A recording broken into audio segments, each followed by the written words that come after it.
Curious, the run on linebackers late, what does that say about not only these guys, but the linebackers you have on the roster? And second one, if I will, for you, Joe. You guys didn't take a tight end in this draft. How confident are you in Evan Ingram's durability, and how excited are you about Caden Smith? Well, I'll tell you what, let me start with the linebackers first. I think it says a lot more just about how our defensive scheme fits together, that we're going to play with a lot of linebackers throughout the game. You build your defense, you really build two-thirds of your team. That's really your defense and your kicking game for covering kicks. So these guys, have a lot of impact across the board right there. In terms of our tight end position, we're excited about all the guys at that position right now, Matt. We're always looking for the best player available. We thought there were a few tight ends on the board that were worthy of being taken at certain points. When it came up to us, there's either someone better or they may have already been taken. But we have confidence in all the guys we have on our roster right now at that tight end position. In terms of, the durability questions of our players, look, they're all working right now through strength programs and rehab to get as healthy as they can. No one's ever 100% healthy once the football season begins. So it's, we've got to prepare everyone down the way for depth because you never know who's going to play. Dave, I got a question for you. Now that you've seen the draft play out and you know where you used your premium picks, how do you feel at edge rusher, and do you guys need to circle back in free agency to a Marcus Golden or to a proven guy like that now that you know you didn't use a premium pick on that spot? Ryan, it's one of those deals where, as I've said before, sometimes people think that all the sacks are going to come from one or two guys. It's a group effort, okay? We're going to evaluate, as Joe said, we're going to constantly evaluate. Roster building is a 12-month season. Okay, it's, at 365 and like this.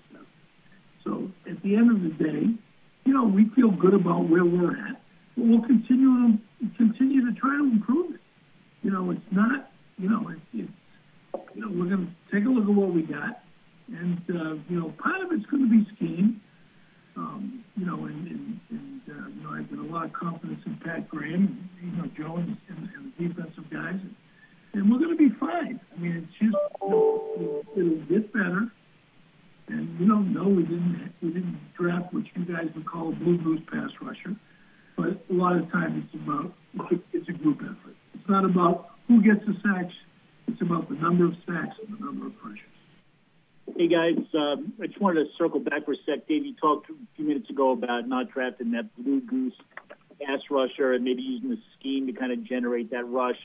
When we talk about those old good Giants teams, they always had 4 or 5 guys that could generate that. Yeah, they had the one big one, but you had multiple guys. So I guess my question is, when you look at your roster now, do you have enough guys without the blue goose pass rusher to generate a consistent pass rush?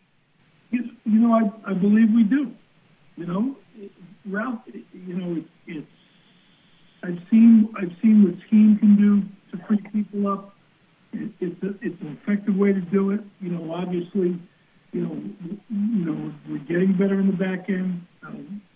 Force the quarterback to hold the ball a little bit longer. But again, it's there's a million ways to skin a cat. You guys were raised on the blue goose pass rushers rushing with 4, and it just the drafts and the accumulation of players just worked out that way. So there's a number of ways to do it, and like I said, I was here for that run, and I saw it. What a blessing it is when you can rush with 4, and there's no there's no reason to say we can't do it now. And you also can do it with scheme. So again, there's a million ways to do it, guys. It's not just one way.